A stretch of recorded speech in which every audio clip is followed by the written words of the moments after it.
헌재에서 내란숙의 피의자 윤석열을 사형에 처한다, 이렇게 판결할 수 있습니까, 없습니까? 없습니다. 없죠? 예.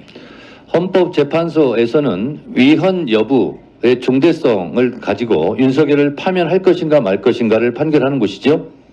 예, 그렇습니다. 네, 그렇습니다. 법원행정처장님, 예, 내란숙의 피의자 윤석열은 헌법 위반 정도가 매우 심각함으로 탄핵한다, 이런 판결을 법원에서 할 수 있습니까, 없습니까? 할 수 없습니다. 할 수 없죠? 예, 네. 진료는 의사에게, 약은 약사에게 하는 것처럼 헌법재판소에서는 내란죄에 대해서 형량을 판결할 수 없습니다. 마찬가지로 법원에서는 위헌 여부에 대해서 따지고 윤석열을 파면 조치할 수 없습니다. 따라서 헌재는 말 그대로 헌법을 재판하는 곳이기 때문에 헌법재판소입니다. 내란죄를 포함시켜 헌재에서 심리를 할지라도 실제로 내란죄에 대한 사형, 무기, 형량을 선고할 수 없기 때문에 실제로 윤석열을 파면, 탄핵하는 데는 그다지 실익이 있다라고 말하기가 어렵다라고 생각합니다. 저는 국민의힘 의원님들이 참으로 비정하다라고 생각합니다. 윤석열 입장에서 보면 얼마나 배신감이 들겠습니까? 본인은 헌법재판소에서 헌법에 대한 위헌성 여부를 따지는 것도 버거울 텐데 국민의힘 의원들이 왜 내란죄를 뺐느냐, 내란죄를 포함시켜라 라고까지 주장합니다. 얼마나 힘들겠습니까? 윤석열의 입장에서는. 그런데 국민의힘 의원님들은 너무 걱정 안 하셔도 됩니다. 내란죄는 형사재판에서 제가 추측컨대는 아마 사형 선고가 나올 것으로 생각됩니다.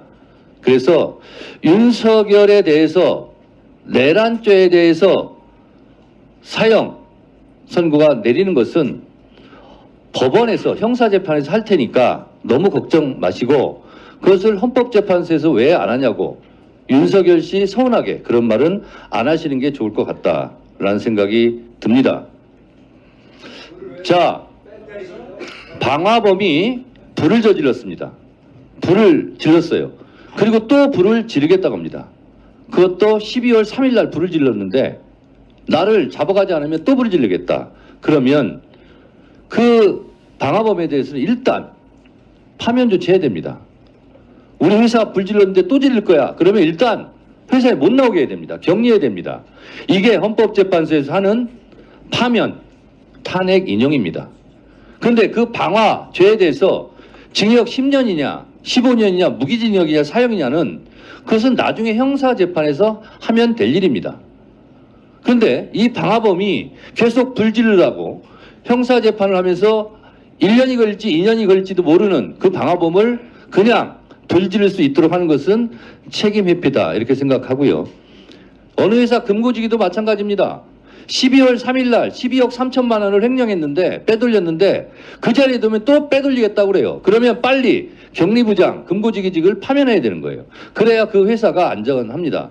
그런 면에서 헌법재판소에서 윤석열을 하루속히 파면해야 되는 이유는 이 어려움에 처한 대한민국을 구하는데 필요한 조치다라는 것이고, 이거에 대해서 왈가왈부 하시는데 제가 굳이 이것을 말하지 않고 8년 전 권성동 의원이 어떻게 말했는지 권성동의 말을 권성동의 말로 탄핵하겠습니다. 한번 들어보시죠. 탄핵 법정은 대통령의 직무집행 행위가 헌법과 법률에 위반되느냐, 그리고 위반의 정도가 중대하느냐 만 관심이 있을 뿐이지, 그것이 뇌물수수죄가 되는지 강요죄가 되는지 직권남용죄가 되는지 여부는 탄핵 심판에 있어서 관심사항이 아니다라는 말씀을 드립니다. 탄핵 심판은 대통령의 직무집행 행위가 헌법과 법률에 위배되느냐의 여부가 중요하기 때문에 그렇습니다. 뇌물죄, 강요죄 등은 논하지 않고 헌법 위배 사항만 담겠다. 범죄 성립 유무는 탄핵 심판 아닌 형사재판의 대상이다. 공소장 변경도 기본적인 사실관계는 그대로 유지하면서 거기에 대한 법적 평가를 달리하는 것입니다. 그렇기 때문에 국회 제적위원은 3분의 2 이상의 찬성이 필요 없고, 마치 검찰의 공소장처럼 뭐 뇌물수수죄에 해당한다, 강요죄에 해당한다.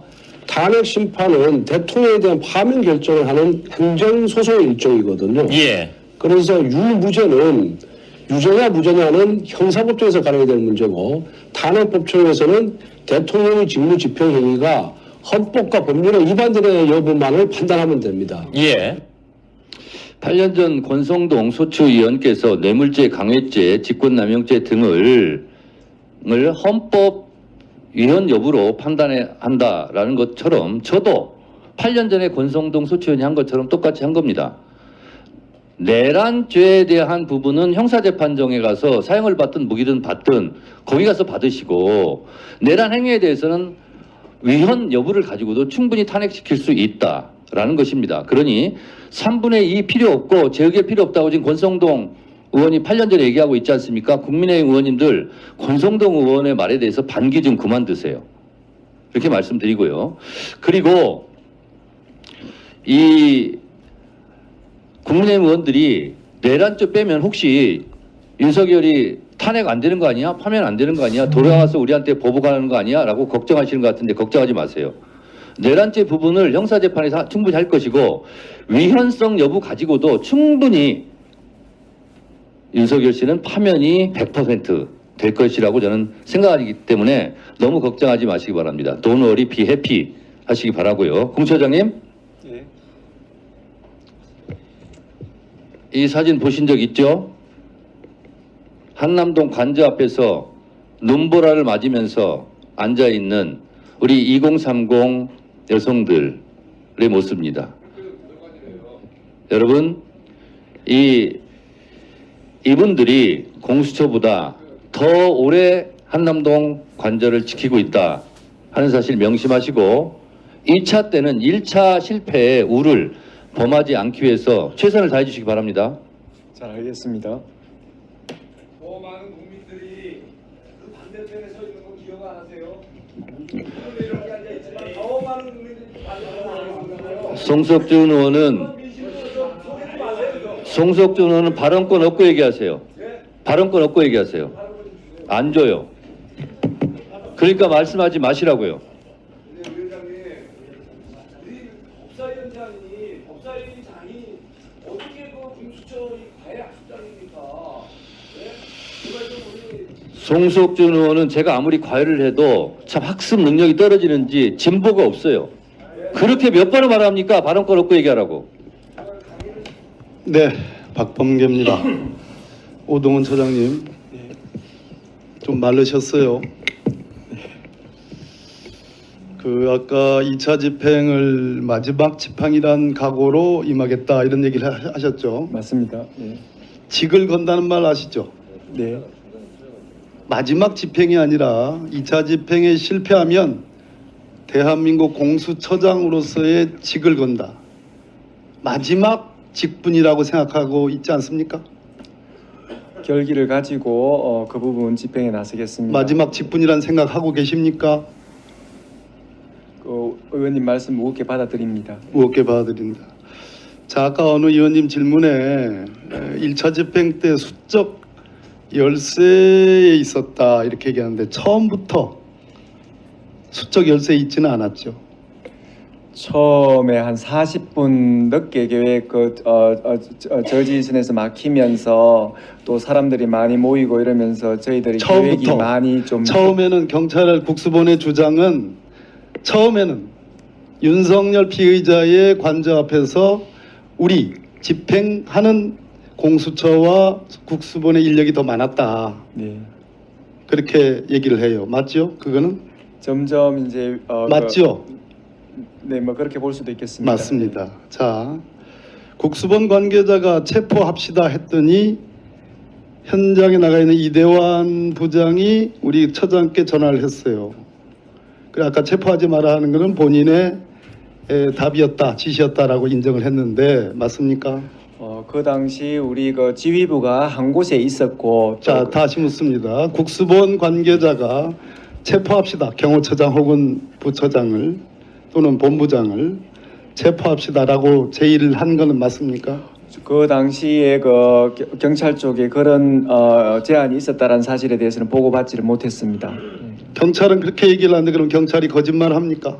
아니 그러한 상황에 대해서 우리 검사를 그럼 통해서 아까 정확하게 전달이 못된 것 우리 같습니다. 처장께서 돌아오라는 얘기입니까? 아니면 오늘 집행을 그만두고 오란 얘기입니까? 체포하지 말고 오란 얘기입니까? 더 이상 집행이 불가하다는 현장의 목소리를 듣고 그러면 원래는 좀 더 하도록 되어 있었는데 불상사가 생길 것 같아서 철수하는 게 좋겠다라고 자. 얘기 들었습니다. 집행을 갈 때 공수처도 수사기관이에요. 그죠? 검찰과 경찰, 법관을 수사하도록 설계한 그런 수사기관입니다. 제가 만드는데 한 사람입니다. 그러면 1차 집행 때 물적 장비를 뭘 가지고 갔어요? 저희들 차량과 나름대로 또 필요한 그런 물건들을 가지고 간 것으로 보고받았습니다. 이 체포 집행의 상대방, 대상자 누굽니까? 경호처의 경호를 받고 있습니다. 누굽니까? 예, 직무정지된 대통령입니다. 예. 이름이 누굽니까? 윤석열 피의자입니다. 맞습니다. 위치 추적을 할 수 있는 장비를 가져갔습니까? 그런 부분에 대해서는 우리가 사전에 조치를 취했습니다. 취했죠? 아까 어느 의원님 질문에 차량 이동에 관한 얘기도 알고 있고 어디 있는지 윤석열 피의자가 어디 있는지에 대한 보고를 들었다. 어디 있습니까? 지금? 아니 그런 부분이라기보다 차량 이동에 대해서 보고를 들었다는 그런 취지입니다. 아니요. 내가 써놨습니다. 어디 있는지에 대한 보고를 들었다 이렇게 얘기했습니다. 제가 윤석열은 관저에 있습니까? 지금 그런 부분에 대해서는 정확하게 보고받은 건 없습니다. 알지 또 못합니까? 말씀드릴 수도 없고요. 알지 못합니까? 말씀드릴 수 없습니까? 그런 부분에 대해서 정확하게 지금 보고를 받지 못했습니다. 지난번 내란 비상계엄 때 여인영 방첩사령관이 조지호 경찰청장에게 체포 대상자들을 어디 있는지 알기 위해서 GPS 위치 추적을 요청했다는 거 기사 보고 알고 계시죠? 네, 이번 2차 집행을 할 때 윤석열 피의자가 관저에 있는지 아니면 어디로 도망갔는지 공관촌이라고 하는 데입니다. 여기는. 그죠? 국방부 장관 관사, 육군참모총장 관사, 해병대 사령관 관사, 합참의장 관사 다 있습니다. 도망갔을 가능성도 있다고 생각하십니까? 그 여러 가지 가능성에 대해서 생각하고 있고 가능성이 또 있다고 보는 자세한 거죠? 내용에 대해서는 또 자, 수사에 관한 것이라 말씀드리기가 좀 처장님 곤란합니다. 가능성이 있다고 보시는 거죠? 여러 가지 가능성에 대해서는 저희들은 대비해야 되는 그 여러 가지 입장입니다. 가능성에는 피의자가 은닉, 숨었거나 아니면 도주했을 가능성도 있다고 보는 거죠. 여러 가지 가능성 중에. 네, 맞습니다. 네. 거기에 대한 만반의 조치가 필요하다고 생각하시죠? 네, 그렇습니다. 그러기 위해서는 경찰 국수본의 협조가 절대적으로 필요하죠. 맞습니다. 그러면 처장께서 직접 국수본부장 혹은 부처장이 국수본부장에게 전화를 해서 이 공조본의 생명은 공조수사다. 경찰의 노하우와 경찰의 장비와 경찰의 능력을 우리 공수처가 제공받는 것이 사활이 걸린 문제다라고 설득할 생각이 있습니까? 없습니까? 좀 더 낮은 자세로 굉장히 적극적으로 임하겠습니다. 이 자리가 끝나는 순간 국수본부장에 전화하세요. 그리고 오늘 영장이 발부되면 저는 영장 집행을 마지막이라는 각오로 한다라는 건 틀린 말입니다. 아마도 열흘짜리 영장이 저는 나올 거라고 생각합니다. 예전에 저희들이 해본 경험이 있기 때문에. 그러면 그걸 한 번에 다 임무를 완수하려고 하지 마세요. 능력이 안 되는데 어떻게 이게 가능하겠습니까? 경찰의 말을 잘 듣고 그들의 노하우를 존중하고 사실상 현장 지휘력을 그들에게 맡기고 여러 차례에 걸쳐서 시도를 해야 됩니다.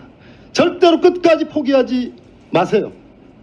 포기할 겁니까? 의원님 말씀 유념하겠습니다. 이번에 실패하면 우리 공수처는 명운을 끝내는 겁니다. 그거는 오동훈이라는 개인 공수처장 한 사람의 명예의 문제가 아니에요. 이 공수처를 설계했고 대한민국의 사정기관, 수사기관에 삼위일체의 정립을 시킨 과거의 역사의 산물이라는 것을 아십니까? 모르십니까? 제가 꼭 명심하겠습니다. 알고 있어요? 네. 날 봐요. 네, 잘 알고 있습니다. 그 말씀 잊지 않겠습니다. 예. 네, 우리 박범계 권사님도 오늘 첫 데뷔전을 아주 잘 하신 것 같습니다. 묵직하게 잘 하신 것 같습니다. 저도 질의하도록 하겠습니다.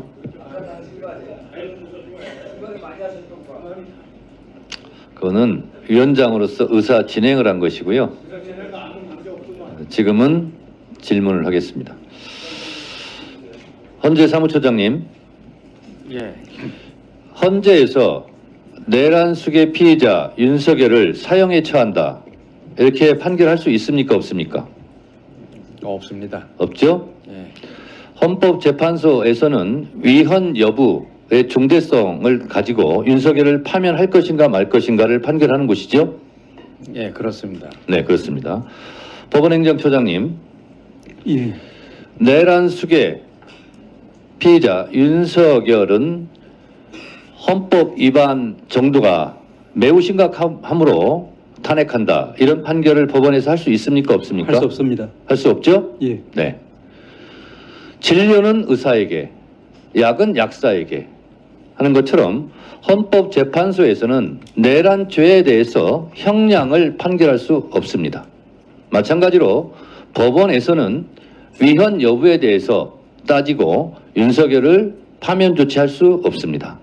따라서 헌재는 말 그대로 헌법을 재판하는 곳이기 때문에 헌법재판소입니다. 내란죄를 포함시켜 헌재에서 심리를 할지라도 실제로 내란죄에 대한 사형, 무기, 형량을 선고할 수 없기 때문에 실제로 윤석열을 파면 탄핵하는 데는 그다지 실익이 있다라고 말하기가 어렵다라고 생각합니다. 저는 국민의힘 의원님들이 참으로 비정하다라고 생각합니다. 윤석열 입장에서 보면 얼마나 배신감이 들겠습니까? 본인은 헌법재판소에서 헌법에 대한 위헌성 여부를 따지는 것도 버거울 텐데 국민의힘 의원들이 왜 내란죄를 뺐느냐, 내란죄를 포함시켜라 라고까지 주장합니다. 얼마나 힘들겠습니까? 윤석열의 입장에서는. 그런데 국민의힘 의원님들은 너무 걱정 안 하셔도 됩니다. 내란죄는 형사재판에서 제가 추측컨대는 아마 사형 선고가 나올 것으로 생각됩니다. 그래서 윤석열에 대해서 내란죄에 대해서 사형 선고가 내리는 것은 법원에서 형사재판에서 할 테니까 너무 걱정 마시고 그것을 헌법재판소에서 왜 안 하냐고 윤석열 씨 서운하게 그런 말은 안 하시는 게 좋을 것 같다라는 생각이 듭니다. 자, 방화범이 불을 저질렀습니다. 불을 질렀어요. 그리고 또 불을 지르겠다고 합니다. 그것도 12월 3일 날 불을 질렀는데 나를 잡아가지 않으면 또 불을 지르겠다. 그러면 그 방화범에 대해서는 일단 파면 조치해야 됩니다. 우리 회사 불 질렀는데 또 지를 거야. 그러면 일단 회사에 못 나오게 해야 됩니다. 격리해야 됩니다. 이게 헌법재판소에서 하는 파면, 탄핵 인용입니다. 그런데 그 방화죄에 대해서 징역 10년이냐 15년이냐 무기징역이냐 사형이냐는 그것은 나중에 형사재판에서 하면 될 일입니다. 그런데 이 방화범이 계속 불 지르라고 형사재판을 하면서 1년이 걸릴지 2년이 걸릴지도 모르는 그 방화범을 그냥 불 지를 수 있도록 하는 것은 책임 회피다 이렇게 생각하고요. 어느 회사 금고지기도 마찬가지입니다. 12월 3일 날 12억 3천만 원을 횡령했는데 빼돌렸는데 그 자리에 두면 또 빼돌리겠다고 그래요. 그러면 빨리 격리부장 금고지기직을 파면해야 되는 거예요. 그래야 그 회사가 안전합니다. 그런 면에서 헌법재판소에서 윤석열을 하루속히 파면해야 된 이유는 이 어려움에 처한 대한민국을 구하는데 필요한 조치다라는 것이고 이거에 대해서 왈가왈부 하시는데 제가 굳이 이것을 말하지 않고 8년 전 권성동 의원이 어떻게 말했는지 권성동의 말을 권성동의 말로 탄핵하겠습니다. 한번 들어보시죠. 탄핵 법정은 대통령의 직무집행 행위가 헌법과 법률에 위반되느냐 그리고 위반의 정도가 중대하느냐 만 관심이 있을 뿐이지 그것이 뇌물수수죄가 되는지 강요죄가 되는지 직권남용죄가 되는지 여부는 탄핵 심판에 있어서 관심사항이 아니다라는 말씀을 드립니다. 탄핵 심판은 대통령의 직무집행행위가 헌법과 법률에 위배되느냐의 여부가 중요하기 때문에 그렇습니다. 뇌물죄, 강요죄 등은 논하지 않고 헌법 위배 사항만 담겠다. 범죄 성립 유무는 탄핵 심판 아닌 형사 재판의 대상이다. 공소장 변경도 기본적인 사실관계는 그대로 유지하면서 거기에 대한 법적 평가를 달리하는 것입니다. 그렇기 때문에 국회 제적위원 3분의 2 이상의 찬성이 필요 없고 마치 검찰의 공소장처럼 뇌물수수죄에 해당한다, 강요죄에 해당한다. 탄핵 심판은 대통령에 대한 파면 결정을 하는 행정소송의 일종이거든요. 예. 그래서 유무죄는 유죄냐 무죄냐는 형사법정에서 가려야 될 문제고 탄핵법정에서는 대통령의 직무집행행위가 헌법과 법률에 위반되는 여부만을 판단하면 됩니다. 예. 8년 전 권성동 소추위원께서 뇌물죄, 강요죄, 직권남용죄 등을 헌법 위헌 여부로 판단한다라는 것처럼 저도 8년 전에 권성동 소추위원이 한 것처럼 똑같이 한 겁니다. 내란죄에 대한 부분은 형사재판정에 가서 사형을 받든 무기든 받든 거기 가서 받으시고 내란 행위에 대해서는 위헌 여부를 가지고도 충분히 탄핵시킬 수 있다라는 것입니다. 그러니 3분의 2 필요 없고 재의결 필요 없다고 지금 권성동 의원이 8년 전에 얘기하고 있지 않습니까? 국민의힘 의원님들 권성동 의원의 말에 대해서 반기 좀 그만두세요. 이렇게 말씀드리고요. 그리고 이 국민의힘 의원들이 내란죄 빼면 혹시 윤석열이 탄핵 안 되는 거 아니야? 파면 안 되는 거 아니야? 돌아와서 우리한테 보복하는 거 아니야? 라고 걱정하시는 것 같은데 걱정하지 마세요. 내란죄 부분을 형사재판에서 충분히 할 것이고 위헌성 여부 가지고도 충분히 윤석열 씨는 파면이 100% 될 것이라고 저는 생각하기 때문에 너무 걱정하지 마시기 바랍니다. Don't worry, be happy 하시기 바라고요. 공 처장님, 예. 이 사진 보신 적 있죠? 한남동 관저 앞에서 눈보라를 맞으면서 앉아있는 우리 2030 여성들의 모습입니다. 여러분, 이분들이 공수처보다 더 오래 한남동 관저를 지키고 있다 하는 사실 명심하시고 2차 때는 1차 실패의 우를 범하지 않기 위해서 최선을 다해 주시기 바랍니다. 잘 알겠습니다. 더 많은 국민들이 그 반대편에 서 있는 거 기억 안 하세요? 이렇게 앉아 있지만 더 많은 국민들이 반대편에 송석준 의원은 발언권 없고 얘기하세요. 발언권 없고 얘기하세요. 안 줘요. 그러니까 말씀하지 마시라고요. 근데 위원장님, 우리 법사위원장이 어떻게 그 공수처 과외 학습장입니까? 제발 좀 우리 송석준 의원은 제가 아무리 과외를 해도 참 학습 능력이 떨어지는지 진보가 없어요. 그렇게 몇 번을 말합니까? 발언권 없고 얘기하라고.